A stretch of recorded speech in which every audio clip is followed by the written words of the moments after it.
بەناوی خوای گەورە و میهرەبان بینێرانی ئازیز و خۆشەوی سڵاوتان لەبێ ئەم کاتتان باش خۆشحاڵ و شادمانم کە لەگەڵتانم بۆ پێشکەشکردنی ئەڵلقەیەکی نوێی بەرنامەی بانیژە گفتوگۆ ئەم جارەی بەرنامەی بانیژە باز لە زانستی کەلامەکەین لای مامۆسای مدەڕێس گرنگی زانستەکە لای زانانی کورد بەگشتی و لای مامۆسای مدەڕێس بە تایبەتی پەیوەندی زانستی کەلام بە زانستەکانی وەک تەسەوف و هەروەها بە شیعرناسیەوە پەیوەندی نێوان مامۆسای مدەڕێسی و مەولەوی و زانستی کەلام و کوسیە کوچکەیەک گفتوگۆی ئەم پرسانە و چەند پرسی تر دەربارەی زانستی کەلام درێژە پێ ئەدەم لەگەڵ میوانەکەم زۆر بەڕێز دکتۆر حەمید محەممەد ئەمین پسپۆڕی وردی بوارەکەی و مامۆسای زانکۆی و نووسەر و توێژەری بوارەکەیە دکتۆریان زۆر بخێر بن. زۆر سپاس بۆ بەڕێستان دەستخۆشیتان لێکم بۆ ئەم بەرنامە جوانەتان و هیوای بەردەوامی و کاری زیاتر و زۆرتتان بۆ دەخوازم. سپاس دەکەم دکتۆر لە زمانی ئاسایا و لە قسەی ڕۆژانەیە ئەمە هەموو جارەوە دەڵێن بە کەلامی خوا ئەو کاتێک کە مەبەسمانە سوێن بە قورئان بخۆین یان لەبارەی شعرەوە زۆر جار دەڵێن کەلامون مەوزوعون مقەفە یان ئەڵێن کەلامی پیرۆس یان ئەڵێن کەلامی شیرین شێوە زانستیەکەی زانستی کەلام یا پێناسەکەی یا چێتی زانستی کەلام چییە؟ بەناوی خۆی بەخشندەی میهرەبان جارێکتر دەستخۆشیتان لێ ئەەکەم. زانستی کەلام یەکێکە لەو زانستانەی کەوا لە خانەی زانستە عەقلیەکانە جێ بێتەوە لەناو علومی ئیسلامیاتە. ئەم زانستە بەرهەمی هزری زانانی موسڵمانە و مێژوویەکی دێرینی هەیە لە شارستانیەتی ئیسلامدا و زۆرێک لە زانایان و بیرمەندانی سەرقاڵ کردووە و کۆمەڵێک ڕێچکە و مەزهەبی جیاوازی شتیا دروست بووە. بەنسبەت زانانی خەڵکی کوردستانەوە و مەلایانی کورد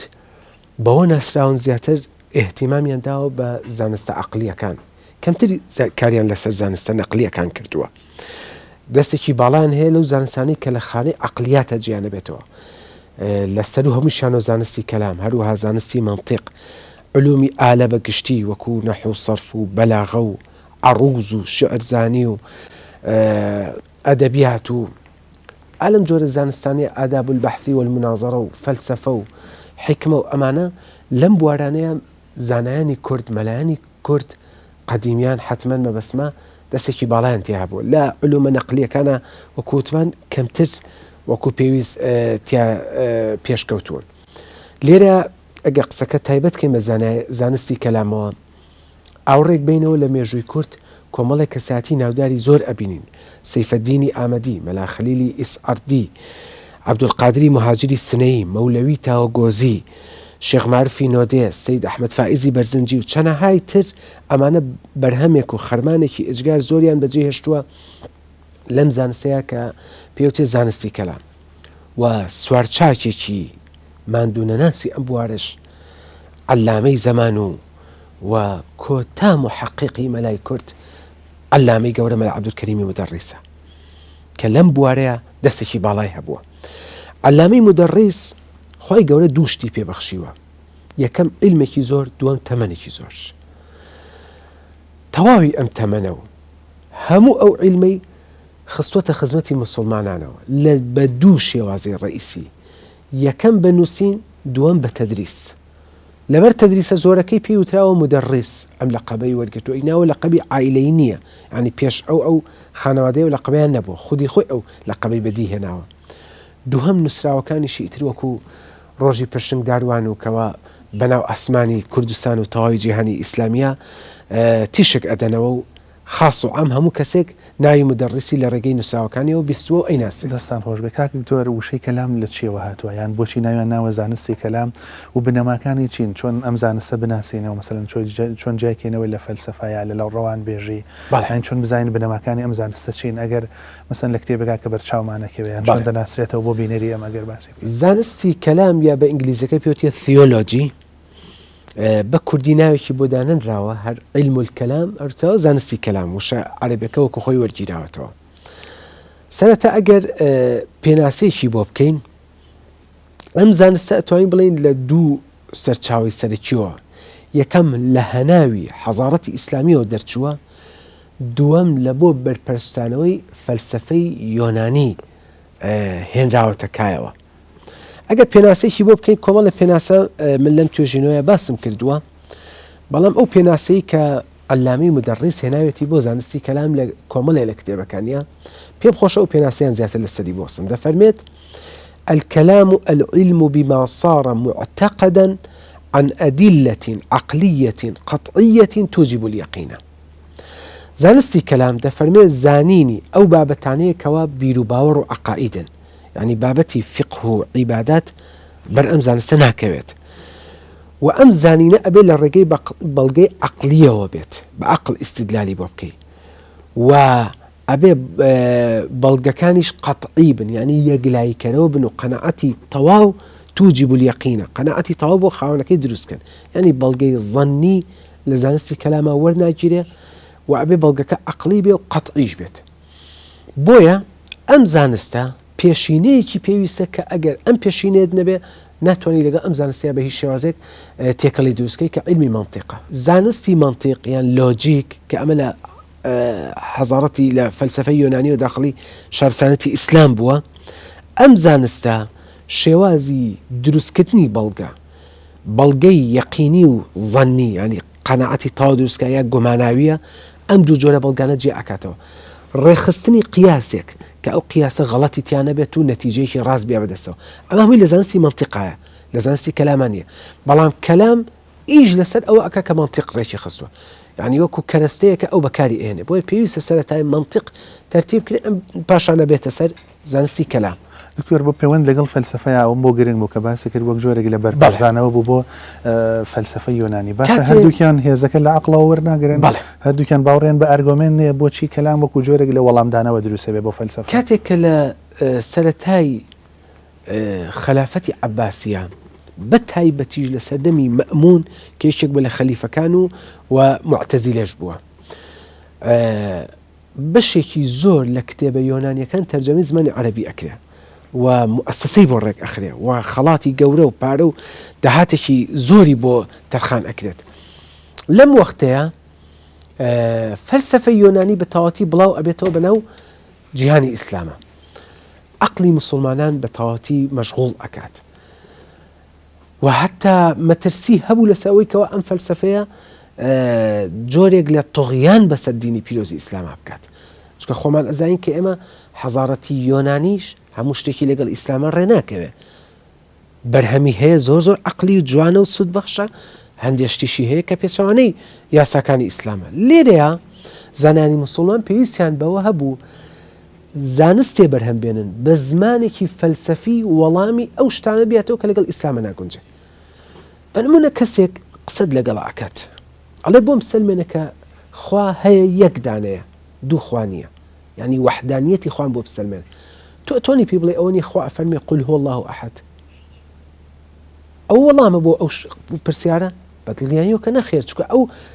ئەوێت یعنی بە عەقڵەن بۆی بسلمێنی کە تۆ یەکخوایە. ئالەم کاتێ ئێتە تۆ پێویستە هەیە بەڵگەی عەقلی دابنەی کە یەک خوا هەیە و دوو خوا نییە، وەحدانیەتی خوا بە بەڵگەی عەقلی ئیسباتکەی، وجودی خوا، پێویستی مرۆڤەکان بە پێغەمبەر، ئەو شتانی کە بۆ خوا دەسەیە، ئەو شتانی کە بۆ خوا دەست نادا، و هەروەها ضرورەتی پێغەمبەراتی و ئەرچی ئەو پێغەمبەرە و بابەتەکانی تایبەت بە ڕۆژی دواییەوە، ئەوەی کە فەلاسیفە گومانی خستۆتە سەری ئایا ئەم ئینسانە لەگە خۆڵات تێکەڵ بوو بە خۆڵە مێش و بوو بە خۆڵ و ئەکرێت جارێکی تر زیندوو بکرێتەوە، چەندەها گومانیان دروست کردووە. ئەبێ بە زانستی کی عەقلی و وەڵامی ئەم گومانانە بدرێتەوە، بەڵێ ئەکرێ جارێکی تر ئەم مرۆڤە ئیعادە ئەکرێتەوە. ئەمە لێرەیە زانستێ بەرهەم هاو من زانستە زانستی کەلام. باش دکتۆر، زانستی کەلام و فەلسفەی یۆنانی ئەوەی کە بەیەکەوە دروستی ئەکەن ناکۆکی و دژبەریە یا گفتوگۆ و لێکتێگەشتن و ئارگۆمنت و بەڵگەهێنانەوەیە. لە فەلسفەی یۆنانیە هەموو شتێکی دژ بە ئیسلامیەوە کوتم. حەزارەتی ئیسلامی حەزارەتێکی زۆر کراوە بۆ لە سەردەمی عەباسیەکانە، سنگی فراوان بۆ هەموو ئەو فەلسەفاتانی کە تازە داخلی ناو مسلمانە بوون. حەزارەتی هندی تێکەڵ، حەزارەتی فارسی ساسانیەکان لە ڕۆمانیەکان و بیزەنتینیەکان، هەروەها لە حەبەشە ئەو منتیقانە چەندین ئاڕا و فەلسەفات و ئەدیان و ئەدەبیاتی چەندین نەتەوەی جیاواز بەرکەوتنیە لەگەڵ مسلمانان بووە و لەو سەردەمەشە سنگ فراوانێکی زۆر هەبووە. لە هەمووی گرنگتر ئازادی بین و ڕا هەبووە، ئازادی دینداری هەبوو لەو کاتەیە، جوولەکەیەک، گاورێک، زەردەشتیەک، مەجووسی، ئاگرپەرستێک، حتا بتپەرستێک، هەموو ئەمانە ئازادی تەواویان پێدراوەکەوە ممارەسەی ئاینی خۆیان بکەن. ئازادیان پێدراوەکەوە بتوانن بیر و باوەڕی خۆیان بۆ ئەتباعەکانیان شەرحکەن، بنووسن بەڵام لەم کاتەیە زانانی مسلمان دەسەودامان دانەنیشتوون پێویستیان بەوە هەبووە کە بە زمانێکی فەلسەفی بتوانن عەقیدەی مسلمانان بپارێزن کە ئەم زانستە پێوتێ زانستی کەلام. پرسیارەکە ئەوەیە بۆچی پێوتێ کەلام؟ هۆکار چییە ئەم زانستە پێوتێ عیلم الکەلام؟ ئەمەی کە جەنابی شت لە سەرەتای بەرنامەکەی ئاماژەت پێدا کەوتێ ئەڵێ بە کەلامی خوا و ئەم شتانە. کۆمەڵێک ڕای جیاواز هەیە عەلامی مدەڕیس دوو ڕایان باس ئەکا کە پێم وابێت ڕای یەکەمیان ڕای بەهێزە کە دەڵێت مەسئلەی کەلامی خوای گەورە کاتێ معتەزیلە ئەگەنە دەسەڵات لە سەردەمی وافق و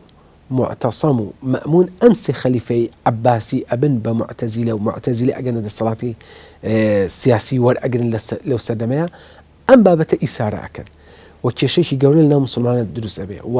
ڕاجیاوازی و دەمەقالە لە بینی مسلمان کە ئایا کەلامی خوا قەدیمە یا وەکو حادیثە. ئەم مەسئلەی ئیتر ئەوەندە جیدال و نیقاشی تیا دروست ئەبێ کە ئەمە یەکێکە لە بابەتەکانی ئەم زانستە بۆیە تەواوی زانستەکە بەم ناوی ئەم مەسئلەیەوە ناوەندێ پێوتێ زانستی کەلام ینی وەکو چۆن بڵێ ئەوە گرنگە ئەم بابەتە لە ناو تەواوی بابەتەکانی ئەم زانستەیە وەک بڵێ هەمویان لەو بابەتەیە خۆیانە بینەوە لە کاتێکە هەر ئەو بابەتە نییە زۆر بابەتی تریشتیایە یان ئەگەر بە زمانێکی علمی بڵێن من باب تسمية الكل باسم الجزء هموي بناوي بشكيو نانراوة أم رأيي بما بالرأي بهذا دكتور عبد الرحمن بدويج لمذاهب الإسلاميين مذاهب الإسلاميين ترجيحي أم رأيي كدكتور لو رانجوا كبنمايك عقلية وقرته وبو عقل وباوري بوهي ئەوەندەی بتوانێت دۆخەکە وەکو بنەمایەکی ئەرگومنتانەی هەبێ ئەمە توانین لێرە بڵێن سوودی لە فەلسەفە وەرگرتووە لەلاشەوە بەڕێستان ئاماژدان پێیاکە سوودی لە با بڵێن بنەماکانی لۆژیک وەرگرتووە باشە شۆڕبوونەوەی بۆ ناو شعریان پەیوەندی لەگەڵ ئەدەبیاتات چۆنە زانستی کەلام حسب ئەوەی کە بەشێکی زۆری دانراوەکانی مەولەوی و مامۆسای مدەڕیس ئەوەندەی من ئاگادار بم بە جۆرە لە جۆرەکان ئەم بنەمایان تیادا زاڵە. بەڵێ پێش ئەو وەڵامی ئەو پرسیارە بەمەوە ئەبێت جیاوازیەک لە بینی فەیلسوف و متەکەلیما بکەین. فەیلسوف چ کارێکی هەیە؟ فەیلسوف یعنی ئەو کەسی کەوا فەلسەفە مەبدەئیەتی، متەکەلیم ئەو کەسی کەوا بە عیلمی کەلام کار ئەکا و مەبدەئیەتی ئەم دوانە کاریان چییە؟ فەیلسوف عەقڵێکی حوڕی هەیە بە عەقڵی خۆی بە چ نەتیجەیەگەی ئەو یعنی تەبەنای ئەو نەتیجەیە ئەکا ئەکرێ لەگەڵ ئیسلامە بگونجێ ئەشکرێ نەگونجێت بەس کەسی متەکەلیم عقل ئەخاتە خزمەتی دینەوە ئەو کۆمەڵێ مەبادیئی یەکلاییکەرەوەی هەیەکەوە ئەوەی کە لە ئاینی پیرۆزی ئیسلام و لە قورئانە هاتووە و لە حەدیسی صحیحی قەطعیە قەطعی الثبوت و قەطعی الدەلالەیە نەک ظەنی بێت لە قورئانە و لە حەدیسێکی قەطعیە هاتبێ ئەمە مەبادی و مسلماتە لای کەسی متەکەلیم سنوورەکانی تا ڕێک سنوورەکانی دینە سنوورەکانی دین ناتوانێت بەزێنێ کەسی متەکەلیم بەڵام کەسی فەیلسوف وانیە نەخێر ئەو ئەتوانێت بە هەر شتێک گەیشت ئەتوانێت ئەمە جیاوازی بینی کەسی فەیلسوف و متەکەلیم بۆیە بەری یەککەوتنیان زۆر ئەبێت و ئەگە کتێبە گەورەکانی وەکو شەرح المەواقیف و شەرح المەقاصید سەیری کەیت ئەوەندە یعنی ڕەد و ڕدود و وەڵامکاری لەگەڵ فەلاسیفەکانە ئەبینیت تعجبەکەی ئەڵێ زانایانی ئیسلام چی وای لێ کردوون ئەم هەموو وەڵامەی فەلاسیفە بنەوە بینە سەر پرسیارەکەی جەنابەت زانستی کەلام ئەگەر لەو ڕۆ سەیری کەم لای مەلای کورد تا چەندێک باەخی هەبووە مەلای کورد بە هەردوو زانستەکەی بەلاغە و ئەدەبیات و کەلام تێکەڵی و ئاشنایی و حەز و خولیایەکی زۆریان هەیە بۆی کە هەردووکیان لە خانەی زانستە عەقلیەکانەوە و چۆن توانیویان ئەندوو زانستەش بەیەکەوە تێکەڵ بکەن مەلای کورد و خزمەتی حەزاڵەتی ئیسلامی پێ بکەن لێرە با چەند نمونەیەک باسکەین لە مێژووی پرشنگداری کوردستانە دکتۆر لەگەڵ شاعران ناکۆکی نیە نەک ناکۆکی نییە شعریان خستوەتە خزمەتی ئەم زانستەوە ئێستا چەندین نمونەت بۆ ئەهێنمەوە لەو بابەتەیە من لەوێەوە گومانم کرد مەسەڵەن تۆ سێرەکەی لە کاتێکا دەقێک دوو سێمانە هەڵەگرێ بەڵام لەوانەیە بۆ بەڵگەیەکی باوەڕ پێهێنەرانەی عەقڵی تۆزە سەخت بێت یان مەسەن لەو شوێنەیە کە بەلاغە ئیش لەسەر دیوە زمانیەکەی با بڵێن شاعرەکە بە بەردەوام بەڵام لەوانەیە لە ئارگومنتێکی عەقلیە زانستی کەلام لە شوێنێکا بوەستێ ئەگەر لەسەرەوە قسەم بۆ بکەی و نمونەشم بۆ بێنیتەوە فەرموو بەڵێ نەخێر زانستی کەلام بابەتە عەقلیەکان مەسئلەی نەظم و شعر هیچ گرفتێکی بۆ دروست ناکات نەظم خۆی چییە؟ ئەگەر نەزم لە شعر جیا بکەینەوە شعر ئەوەیەکەوە وەزن و قافیە هەیە و خەیاڵاتێکیشی تیا هەیە خەیاڵاتێکی کەسێک عشق و شەیدایی نیشتیمانە عشق و شەیدایی خوداییە عشق و شەیدایی باوک و دایکە خۆشەویستێکی مردو عشق و شەیدایی ئافرەتێکە ینی ئەمانە خەیاڵاتێکی شعری بە دووسەبێ و وەزن و قافیەشی تیا هەیە تا لەم سەردەمەیە شعری حڕ دروست بوو منەوە قسەی زۆر لەسەر ناکەم لەسەر کلاسیکەکەم زیاتر مەبەسمە ئەمە پێوتێ شعر ئەم دوو ڕوکنەی ئەبێت یا هەبێت بەڵام نەزم تەنها وەزن و قافیەتیا هەیە خەیاڵاتی شعریتیان نییە مەسەلەی نەزم زانانی ئیسلام و زانانی کورد بە تایبەتیش لە ناویانە بۆ هەموو خزمەتی هەموو زانستەکان بەکاریان هێناوە لەناوی شوێنە زانستی کەلام کەواتە توانی بڵێ زانستی کەلام کۆنتاکتەکەی زیاتر لەو دۆخایەکە وەکو نەزم وایە بەڵێ بە شێوەی نەزم تەواوە پەیوەندی لەوانەیە بەوە بۆی کاک دکتۆر کە جۆرێک لە ڕێخستنی تایە بۆ لەبەرکردن و مانەوە و زۆر ئاسان لەبەر ئەکرێ تۆ ئەگەر لاپەڕێک بخەمە بەردەمت ئەتوانی لەبەریکە بەس خێرا نەبیریش ئەچێتەوە بەس لاپەڕێ شعر بکەمە بەردەمت لەبەری ئەکەیت یعنی جۆرە لە وەزن و قافیەتی هەیە تام و توێژی لێوەرەگری ئەی خوێنیتەوە هەز بە لەزەتێکی ڕۆحیەکەی لە یادت ناچێتەوە بەم دیوەیە ئەوانەی ئەو کارانەی مامۆسای مدەڕێس و بەشێک لەو کارانەی بەتابەت عەرەبیەکانی مامۆسای مەولەوی ئەچنە چوارچێوەی دیوە نەزمیەکەی شعرەوە نەک دیوە شعرەکەی بە هیچ شێوازە شعر نین ئەوانە نەزمن خۆشیان ئەڵێن مەنزومە نەزمن و زیاتریش لە یەک بەحر لە بەحرەکانی عەروزە خۆیان ئەگرێت کە بەحری ڕەجەزە مستفعل مستفعل مستفعل مستفعل مستفعل مستفعل ئەمە بەو شێوازە بەحری ڕەجەز دروستەکرێ ئاسانترینی بەحرە لە بحورە شعریەکانە بۆ زیاتر بەکاری ئێنن بۆ نەزمی متونەکان ئەنی ئەوێت بڵێ جۆرێک لە دەستکراوەی تایە زۆر ئاسان دێ باشە ئوستاز ئەگەر ئێمە باس لەوەکەین نقاشێکی زۆرێ لەسەروی کورد فەیلسوفی هەبوویانە ئەمە واز لەوە دێنین بەس با من پرسیارەکەم ئەوا بکەمەوە کورد متەکەلیمی هەیە کیان ئەوانە متەکەلیمی هەیە لە دەرەجەی باڵایە ئەوم بۆ کە هەموو زانانی ئیسلام چاو لە دەستی ئەوەن ینی سوودی لێوەرگرن ئەگەر لە مێژوویەکی دوورەوە سەیریکەین زانایەکی وەکو ئامەدیمان هەیە سەیفەدینی ئامەدی خەڵکی ئامەد دیاربەکری باکووری کوردستان لە ساڵی 550 کۆچیە لە دایک بوو لە دیمەشقیش لە ساڵی 630 کۆچیە کۆچی دوایی کردووە کۆمەڵێک کتێبی هەیە لە زانستی کەلامە بە مەسادیری یەکەم سەرچاوی یەکەم دائەنرێ ئەمڕۆ لە بۆ توێژەرانی ئەم زانستە أبكار الأفكار في أصول الدين غاية المرام في علم الكلام کە ئەم دوو کتێب هەردووکی چاپ بووە ئەمڕۆ چاپ کراوە کتێبێکی هەیە قاموسێکی کەلام و فەلسەفیە المبين في شرح ألفاظ الفلاسفة والمتكلمين ئەمە کتێبێکە وەکو چۆن بڵێ وشە مستەڵەحیەکانی کەلام و فەلسەفە پێناسە ئەکا قاموسێک یعنی وەکو چۆن بڵێ نمونێکی تر بۆ بێنینەوە کە ئەو بابەتشی تیا جەنابەت فەرموود چۆن بەلاغیان لەگەڵ شعریان لەگەڵ کەلامە تێکەڵ کردووە شێخ معرفی نۆدێ علامەی نۆدەهی بەلای منەوە یەکێکە لەو خەڵاتانەی خۆی گەورە بەخشیوەتی بە میلەتی کورد شێخ معروفی نۆدەهی ڕەحمەتی خۆی لەسەر بێت کە ئەم زانە گەورەی لە ساڵی 1966 کۆچی لە دایک بووە 1254 کۆچی دوایی کردووە تەمەنی 88 ساڵە ژیاوە تقریبا نزیکی 70 دانرا و زیاتری هەیە 70 دانرا بەشی هەرە زۆریشی یعنی 70 ئەو نەبێ 70 دانیانی هەر بە شێوەی نەزم نووسیوە لە هەموو عیلمێکە نەزمی هەیە لە زانستی کەلامە کۆمەڵێک منزوماتی هەیە منزومەیەکی بە ناوی الفەرائید کە عەقائیدی نەسەفی لە 555 بەیتا کردو بە شعر لە ئەوڵە دەفەرمێ قال فقير ربه الرؤوف محمد الشهير بالمعروف الحمد للحقيق بالمحامد من خص بالإرشاد للعقائد معاشر السنة والجماعة جاعلها أساس كل طاعة اتبو شوازو سباس بخوا اسم لسر ام كتابة كار اكم بدو شرحي سيد احمد فايز شرحي يكم وشرحي دوام اما يعني منظومه زور قوري 555 بيت عقائدي نسفي كده بنظم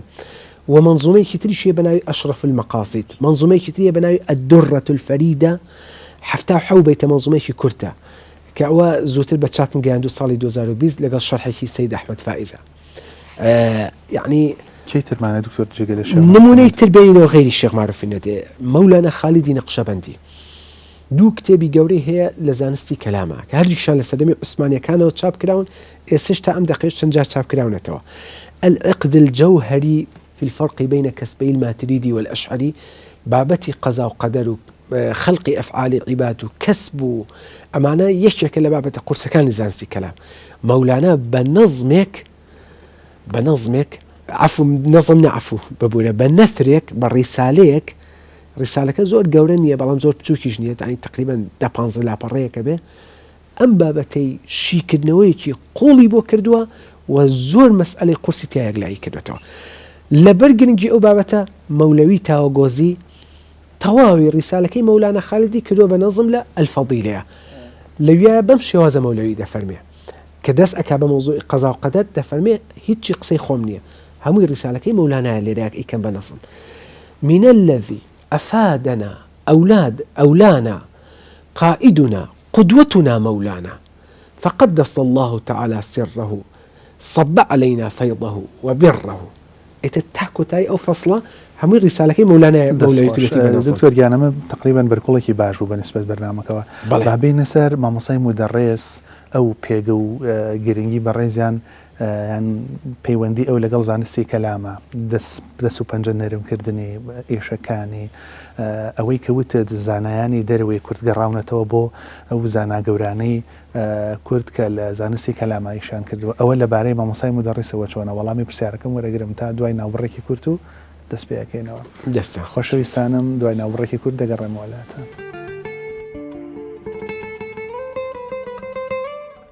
بینەرانی خۆشەویست گەڕام وڵاتان کاک تۆر لە پێش کورتە ناوبڕەکەەوە ویسمەوەت لێ بپرسم ڕۆڵی مامۆسای مدەڕیس لە ناو زانستەکەیە چۆنە؟ بەڵێ پێش مامۆسای مدەڕیس باسی چەند کەسایەتیەکمان کرد کە وتمان ئەمانە لە زانانی کۆنی کووردا دەستێکی باڵان هەبوو لەم زانستی کەلامەیە. ئەگەر کات هەبێت تەنها ناوی یەکدوانێکی تر ببەم و دواتر دێمە سەر مدەڕیس بەو پێی کە بزانرێ مدەڕیس لە سیلسیلەیەک لە عولەمایانی کوردایە پێشینەیەکی هەیە لە پێش مدەڕیسیشەوە ئەم زانستە بایەخێکی زۆری لای مەلای کوردە بوو. یەک لەوانە شێخ عەبدولقادری مهاجری سەنەندەجی شێخی مهاجر لە ساڵی 1211 لەدایک بۆ ساڵی 1303 کۆچی دوایی کردووە 92 ساڵێک ژیاوە. خەڵکی سنە بۆ بەڵام لە سلێمانیا دواتر کۆچەکە و لێ هەلێرەش لە بەشی کۆتایی ژیانی لە سلێمانیا بۆ لێرە کۆچی دوایی کردووە. ئەم زانایە نزیکی 30 کتێبی هەیە هەرسی هەموو 30 کتێبەکەی لە عیلمی کەلامە غەیری عیلمی کەلامی نەنووسیوە.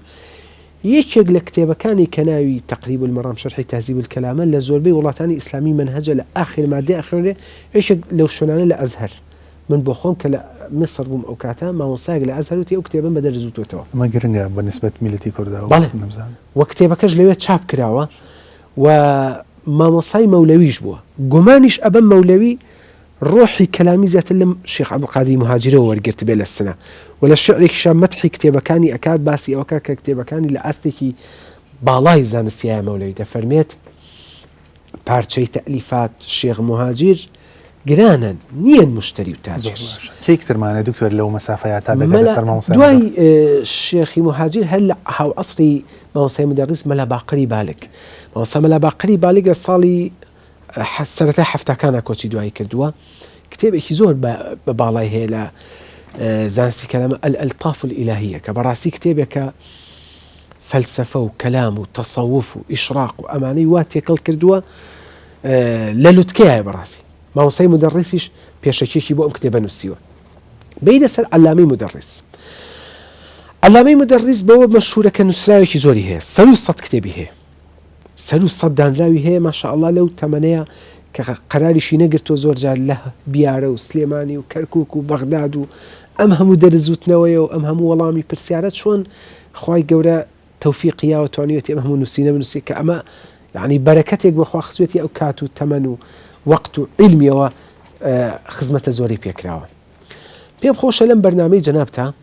بۆ بابەتی زانستی کەلام لای مدەڕیس 5 کتێبی بناسێنم کە ئەم 5 کتێبە بە کورتی بێ زۆر باشە بۆی فریایی 5 کتێبە ئیتر 5 کتێبی گرنگی مدەڕیسن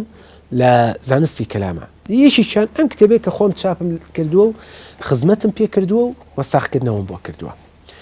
ئەمە مەتنێکە و لەگەڵ شەرحەکە. مەتنی کتێبەکە هی زانای گەورەی کورد مەلا محەممەد ئەمینی مفتیە باوکی بێخودی شاعر مفتی شاری سلێمانی بۆ لە سەردەمی عوسمانیەکانە لە ساڵی 1308 تقریبا 1308 ئەو دەوروبەرە هی کۆچی ئەبێ بە مفتی شاری سلێمانی و لە سەردەمی سوڵتان عەبدولحەمیدە ئەویش کە ئەچێ بۆ ئەستەمبول ئەم ڕیسالەیە دائەنێت و تەقدیمی سوڵتان عەبدولحەمیدی عوسمانیەکە عەبدولحەمیدی دووەم وهناوی شنێ بناوی ئەوە الرسالة الحميدية في بيان العقائد الدينية علامي مدرس حاشية يا شرح كي لسر كدو بناوي الفوائد التوحيدية على الرسالة الحميدية أم كتابي لبغداد نسيوه ووردكالي كي زور قول أكال زانسا كلامي كان يعني براستي كتابي كي برزة وبوي لسردمي ما وصي مدرس الشام كتابي بتشاب نقيشتو هولي جابو بتشاب نقيشتو سپاس بخوا من خساقم كدو تحقيقم كدو سالي 2020 سپاس بخوا بتشاب لو چیتر هەیە دکتۆر دوم كتابي وسيام وشوار همي بلين سي كتابي زاناي قوري كرد مولوي سيدان راوي بنرخي هي كلامه بعربي كتابي الفضيلة بكردي عقيدة مرزية بفارسيش فوائح أمسيانا هرسي شي بشوي نظم مولوي نسيوتي مدرسيش هرسي كان شرح كردوه شرحي جوان وقول وبشوي كيت المفهوم كي تعودر أخابو كسي بلين لو أستيابي لي تيبقى لو تشكو زانسي كي قرصة وهرسي شي لجياني خويا بتشاب عندوه إيش يعني بعربي نسيو ككوي عالمي إسلامي أتواني سودي لي بينه خو تزاين زماني عربي تنها تايبت نيبا عربه تاوي ولاتاني مسلمانا أم زمانك بكار إنه سودي لي بينه إيش يعني بفارسي نسيو فارسيش تايبت نيبا خلشي إيران لا أفغانا لا هندا لا هندية ولاتاني الشرقي آسيا زماني فارسي إشتا بايخي كي زوي هي تواني بلين زماني دوامي عالمي إسلامي سێمیشی بە زمانی شیرینی کوردی نووسیوە بۆ هاو زمان و هاو نیشتیمانیەکانی خۆیان بۆم گرنگە بۆ ئەوە جگل لەو بەرهەمە بە بەرهەمی بە کوردی نووسراوی زانستی کەلامان هەیە ئەمە هینی مەلای کورد بەڵێ یان زیاتر بە عەرەبی نووسیوان پەیوەندی بە چێوە هەیەەوە واللهی خۆت ئەزانی کە نووسینی کوردی مێژوویەکی زۆری نییە بەداخەوە یعنی مێژوویەکی زۆر درێژی نییە مەلای کورد و علمی کەلامیش تاريخي چند قرنية يعني اگر سيري اكيد شعر كاني نالي هم يدو صالة لموبرا سرتا كاني شعر زماني كردي باشا او بوم گرنگا يعني اكري بزماني كردي جما كسك معنا بلو باروات يعني ربطي بوانية مثلا زمانك جورك لا مولوي بين عقيدة مرزية رسالة كردي تريشي هيبو اوي كوابلين منالو سرتايا شتيشي كرتا نسيوتي با زماني كردي بلين لهجي سليماني باباني ومولانا خالد رسالة أدنى بالك آهي خوي بيا وكو فرمايشتي كذبيتو خلق بيان نصيبيتو هرچونه بشتكيو أدنى بالي عقيدة ناميشي كردية وغيري أيش عقيدة نامي تريش هي قديم وتازة وأمانة هني ملاني كرد تقريبا بدي أكره زور بأشنا وزانستي كلامه تقريبا عقيدة أجر بشيوكي زور سادة بيتو وردكاري بلغي عقلينه هنا بيتو نتواني في بلاي كلام كاك دكتور لناو برسي مامۆسای مدرسة بوين ئاماژەت بە هەندێک کاری گرنگی مەولەویدا کە دیار و بەربڵاون ئەمەوێ جۆرێک لە هەڵسەنگاندنم بۆ بکەی زانستی کەلام لە کارەکانی مامۆستا مەولەویە و هەروەها دواییدا لە شەرحەکانی مامۆسای مدرسە جۆرێک لە هەڵسەنگاندنم بۆ بکەی لێرەیە ئاستیان چوزانم ڕاستیت مەولەوی ئیتر لە لوتکێ لە شێعرە لەوە سەروترە کە کەسێکی لاوازی وەکو من يعني ذاتك يكون مولوي هالصنجنا من تشيم لو أستيا أو منطقي كبيوني بزانسي جورتين بلايك زانسي من بي بقم أو إلا ديرش يعني مولوي تيبقم أما بالنسبة مولوي زمانك أو أدبي أو بالا بكار أهنت أجر مدرس نبويا خنواراني أمر زوربي هرتنا أجيشت لي أتواني بلين مدرس حلقي وصلي بين خنواري أمره لقال مولوية یا چاویلکەیەکەیە بۆ چاوی خوێنەواری ئەمڕۆ تا بتوانێت مەولەوی پێ ببینێت کە ئەگەر ئەو چاویلکەیە لە چاونەکە مەولەوی نابێت دکتۆر واز لە دیوە شعرەکەی بێنە مدرس وەکو مەولەوی وەکو متەکەلیمێک لە ناو شاعرەکانیە هەستت بەو جۆرە لە کەلامزانی مامۆسای مەولەویش کردووە مەولەوی گەورەیە لە عیلمی کەلامە و شەیدای زۆر ئەم زانستەیشە و بەڵگەش ئەوەیە کە هەموو نووسراوەکانی هەمی بە عیلمی کەلامە بەس ئاڕائی کەلامی هەیە ياكو مجرد ناقلة يعني ئەتوانی بڵین لەبەر ئەوەی کە عەسرێکی متەئەخیرە ناتوانانی بڵێ ئیبداعاتی زۆری کەلامی کردووە مەولەوی بۆی کە زۆر ئێمە هەر لە مبالغە و مەدح نەژین واقع بینیش بین تا زۆر جار نەقڵ ئەکا بنمونە ئەو مەسەلەی قەزا و قەدەر هەمووی نەقڵ لە مەولاناوە ئەکات بەس لە شوێنێکیشا جاری وا هەیە ڕخنە ئەگرێ مەولەوی تەنها نەقڵ ناکە لە شوێنێکە لە باسی مەسەلەی لاهۆ لا غەیڕهوە لە فەضیلەیە نقلێک لە شێخ عەبدولقادری مهاجرەوە ئەکات ڕەئیەکەی بەڵام تەعقیبێک ئەدا بەسەری کە قسەکەی بەدڵ نییە یعنی جارجارە مەولەویش ڕەئی خۆی و بیربۆچوونی خۆی ئەڵێ بەس شتێکی زۆر ئەوەش نییە وەکو ئامەدی لە ساڵی 500 ئەو بۆ 600 هجریاوە هەمووی ئیبداع پەیوەندی نێوان مامۆستای مدەڕێس مامۆستا مەولەوی لەو نێوەندەیە زانستی کەلام وەکو سێ کوچکەیەک ئەتوانین بڵێن زانستی کەلام کۆیان نەکاتەوە یان حەڵقەی وەصلی هەردووکیانە بەیەکەوە پێم وابێت چەند هۆکارێک هەیە مامۆستای مدەڕیس ئەوە عەشق و شەیدای مەولەویە مەولەوی بێ لەو سێ بەرهەمەی دیوانە شعرەکەشی هەر مامۆستای مدەڕیس کۆی کردوێتەوە بۆ یەکەم جار و شەرح و مانای لێکداوەتەوە خستوێتە بەردەم خوێنەوەرانی کورد ئەبێ پرسیارێ بکەین لێرە باشە چی وای لە مامۆستای مدەڕیس کرد ئەو کاریگەری مەولەوی بەسەرەوە بێت پرسیارەکە ئەمەیە تقریبا ئەکرێت لە چەند هۆکارێکە خۆیان ببینەوە یەکەم ئەمە هەردووکیان دوو زانای ئاینی مسلمانی کورد زبانن هەم ڕۆحی دینیەکەیان و هەم ڕۆحی کوردایەتەکەیان یعنی ئەتوانی بڵێن بەیەکە کۆی کردوونەتەوە دوو زانای ئاینین و هەردوو شار خەڵکی ئەم خەڵکی کوردستانی خۆمانن پاشانە هەردووشان دوو کەساتی تەسەووفین مەولەوی لە موریدی شێخ عوسمانی سیراجەدینی تەوێڵە و تا شێخ عومەری زیاءالدینی بیارە و موریدی ئەو شێخانەی نەقشبەندی بیارە ئەوانە بووە بیارە و تەوێڵە مامۆستای مدەڕیسیش بە هەمان شێواز موریدی شێخ عەلاءالدینی بیارە بووە لەلای ئەوی زیاتر کەسایەتی دەرکەوتووە لە بیارەیە بووە بە مدەڕیسێکی ناودار یعنی هەم ڕۆحە سۆفیەتیە نەقشەبەندیەکەیش لە هەردووشانە هاوتایە ئەمەش ئەکرێت کاریگەری هەبوو بێ و زیاد لەمانەش یعنی لە پاش ئەمانەش ئەتوانی بڵین ڕەوانبێژی مەولەوی بەڕاستی سحرەکات سحر ئەکا لەو کەسەی کە ئەیخوێنێتەوە ئەڵێ ئەم کەسە باشە یعنی جیناس کە چەندێک قورسە جیناسی تام مەولەوی یاری ئەکا بە جیناس لە شعرەکانیە کە ئەو مقدمەی فەضیلە هەموو جارێ یعنی ئەیخوێنەوە سەر و بڵێن 20 جار خوێندوومەتەوە ئێستا کە بچمە ماڵەوە بیخوێنەوە ئەزەم یەکەم جارە ئەیخوێنمەوە ئەو نەتام و چێژی لێ ئەبینە حتمما مامۆستای مدەڕیسیش کە خوێندوێتەوە ئەو کاریگەری تێکردووە بە شیاوی ئەوەی زانیەوە بەشێک لە تەمەنی بکاتە خزمەتی ئەم شعرانەی مەولەوی و ساقی بکاتەوە بۆ خوێنەوارانی پێشکەش بکات هەموو ئەو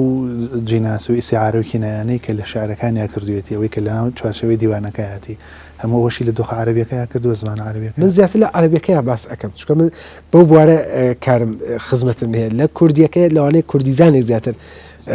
هەڵی سنگێنێ بڵێ دەستێکی باڵاشێ بۆ لە زمانی عەرەبیەکەیە عەرەبیەکەی لە ئاستێکە عەرەبزانی ئەمڕۆ لێ تێناگە ئەگەر شەرحەکەی مامۆستای مدەڕیس يعني شيء أتواني أمام معنى بك متى حتى أتى عليه من أين ينتمى إليه وكان كان ليس ثوى بحيث ليس حيث أيسى أما نحمي اللغز معما ومطلع أجا سيدي أو شرحي خواري ما وصلنا كي أم سيجار كان بكارينه لنيو ديار الشعر سيجار وشي كان هردانك شي معناه شي هي أجا سيدي أو ما وصلي مدرسنا كي هليتي ناقت يعني آسش أو نبالي هي لش دير الشعر زحزح عن عقل الورى إلى هنا فمنتهى عقولنا إلى هنا خالقنا معبودنا إله جل عن استحصائنا إله يعني أما والله أو ناكرت أما إلا أو نبيت يعني بهريكي تايبة خوايد قورة دايتي بم ذات قورة بويا مامۆستای مدەڕیسیش بێ لە ڕۆحی تەسەووفی و ڕۆحی کوردایەتی و ڕۆحی دیندارێتی و نەقشەبەندی و ئەمانەش کە بەیەکەوە هەمویان یعنی هاوتان لەگەڵ مەولەویە بەلاغەکەی مەولەویش بەدڵنیاییەوە تەئسیری هەبوو لەسەر مامۆستای مدەڕیس بۆیە هەڵی بژاردۆ بۆ خزمەتکردن مامۆستا ئەوەندەی ئاگادار بی لە دۆخە کوردیەکەیە کوڕەکانی مامۆستای مدەڕیس هاوکارێکی باش بوون لە ساختکردنەوە و لێکدانەوەی دیوانەکانە بۆ دۆخە عەرەبیەکەش بۆ زمانە عەرەبیەکەش ئەوەندەی ئاگادار بی قورسایی ئیشەکە لەسەر خۆی بووە یان کوڕەکانیشی هاوکاریان کرد هەموو خزمەتەکان قورسایی زۆرەکەی بە دەرەجە یەک لەسەر خودی مامۆستای مدەڕیس بووە بەڵام بەڕاستی ڕۆڵی کوڕەکانیشی مامۆستا فاتیح و مامۆستا محەممەد ئەبێ لە بەرچاو بگیرێت کە زۆر هاوکاری باوکیان بوون و مامۆستای مدەڕیس زۆر جار کە ئەو کتێبانەی نووسیوە بە حتى الله حتى آخری تەمەنی مامۆستای کە مدەڕیس کە نووسێتی بەم جافوشتانە نەینووسیوە هەر ئەو حیبرە قەدیمیەکەی لەبەرچاوە بۆ کە لەبەردەسا بۆ بەو شێوازە نووسیوەتی ئەم کوڕانەی جارێکتر دانیشتوونەتەوە نووسیویانەتەوە ڕێکیان خستووە وایان لێ کردووە کە بگونجێبینێری بۆ چاپخانەیەک کەسێک کە تایپی ئەکە ئەلفوبێیەک لەم عیلمە نازانێ بتوانێت تایپی بکات و چاپی بکە ئەو خزمەتکردن و ئاسانکردن و ڕێخستن و تەرتیباتکردنە لە کۆی دانراوەکان و بەرهەمەکانی مامۆستای مدەڕیسە فەزلی ئەم دوو کوڕی کە محەممەد و فاتیحە بەسەری دکتۆر خوێنەواری کوردیزانی ئەمەوەی کە بەس کوردیەکە ئەزانێت تەنهاوا دەزانێت